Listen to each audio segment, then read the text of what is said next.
Folks, today I've had a subscriber ask about doing a time lapse from video rather than from photos, which is not a problem at all. I'm doing Adobe Premiere Pro CC here. Let me make sure I got everything inside the field of view. And ordinarily you might import a photo sequence, right? Like say you set your GoPro Hero 3 up and you've shot, I don't know, a couple thousand pictures, maybe a picture once every 5 seconds or something. You would import them in here as a sequence. Now he said that he didn't want to do that, that the video that would result was a strange size. Now there's two things to consider here. If you pull in your photo sequence, it will come in usually in 4K because that's about the size of the images that you end up getting, but you can put that 4K into any size sequence. You can crop it and whatever else, and you can just export it as 1080p. So typically that's what I do, but it's no problem if you want to do video as a time lapse as well. So I'm going to go ahead and do that today, and I'm going to double click on here and pull in some video. That's where I was doing Table Rock, or not Table Rock, but Chimney Rock. So I'm going to the wrong place here. So what I did, I set up my GoPro Hero 3 with I set up my GoPro Hero 3 to shoot 24 frames per second 1080p video. So if you click on one of these, you'll see it's 1920 by 1080, and it should be 23.976, which is 24 frames per second. And so this is 17 minutes. I think altogether this is about 27 minutes of video, because here's another 10 minutes. So hopefully that's enough for these clouds and stuff to move around enough to do a time lapse. So how am I going to make a time lapse here? I'm going to right click in here, or I could go up here into File and say New Sequence. Either way, Control N does it too. It's whatever your way of doing it is. I usually just do this, right click and go here and say Sequence. And so I'm going to call this time lapse.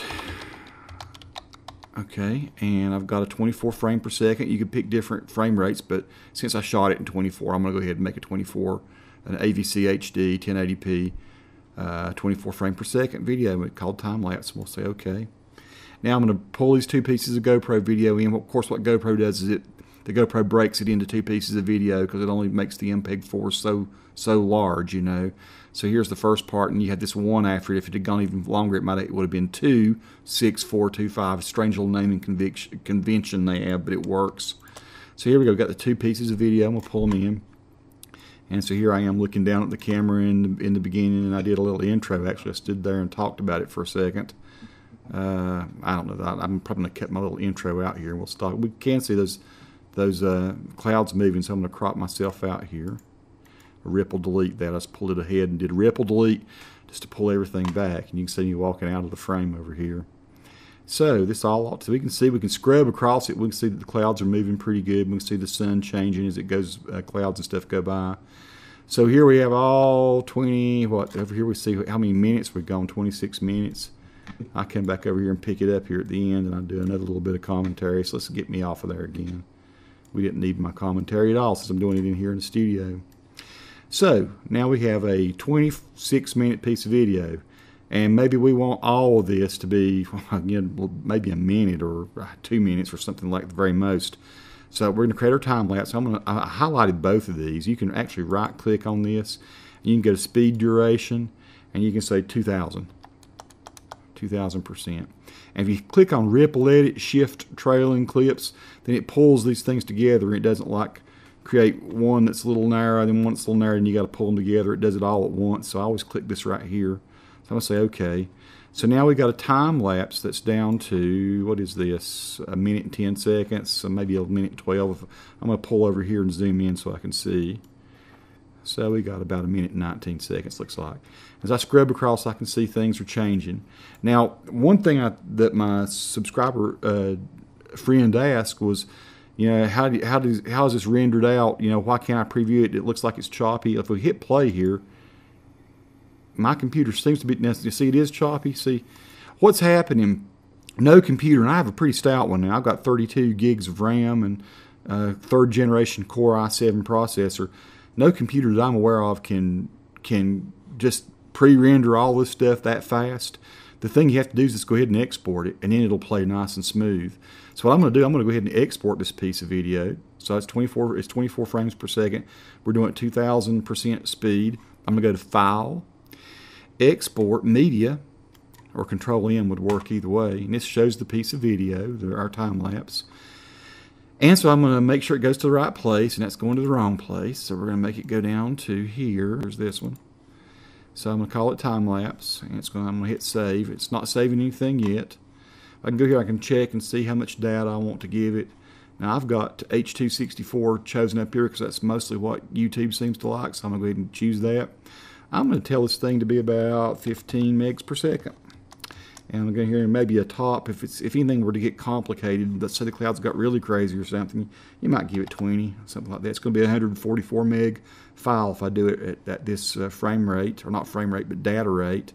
Now YouTube is going to squash that down a lot. They're going to compress it, over compress it, usually by a factor of about 10 or 11, but that's okay. Let's give it something better, so at least when it's rendering it down, it's not rendering it down from something that's in bad quality. So here we go. I think I'm ready to go ahead and render this. I'm going to say I could check my audio if I want to. It's going at 320 kilobytes per second, and that's plenty. Of course, a lot of this is going to be so fast we're not even going to hear it.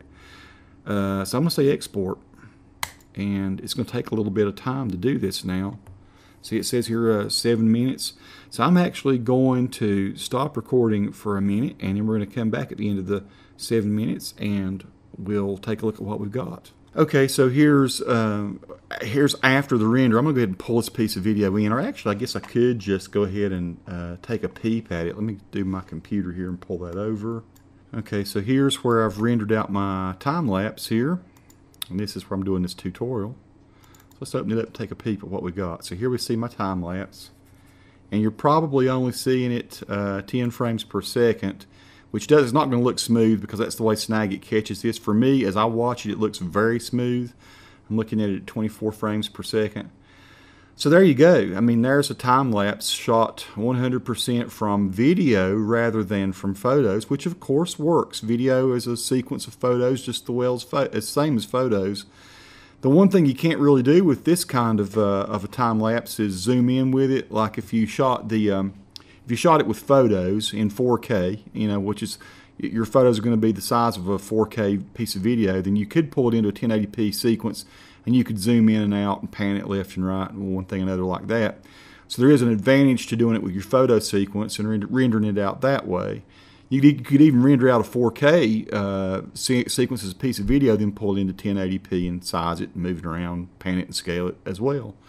But so there you go. That's a pretty nice time lapse. I should be walking back into this thing pretty soon, and it'll show me very quickly do it. I came across through here, I think, and pulled a few weeds before I came over to stop this time lapse. There I go. So yeah, I'm going to pull a few weeds there. Anytime I can get the crabgrass out, I do it. And there's the end of that particular time lapse. Folks, let me know if you have any additional questions. I've done other videos about how to do time lapse the standard way with just a photo sequence, but this one was from video, and it's about as simple as you can get it. But yeah, don't expect that you're going to get a really smooth pre-render out of Premiere. It's just too many frames for it to have to process and figure out. Much better to go ahead and do your render straight out just the way we did it just then. Peace to everyone. Like I say, any other questions, let me know. If you'd like to subscribe, please do.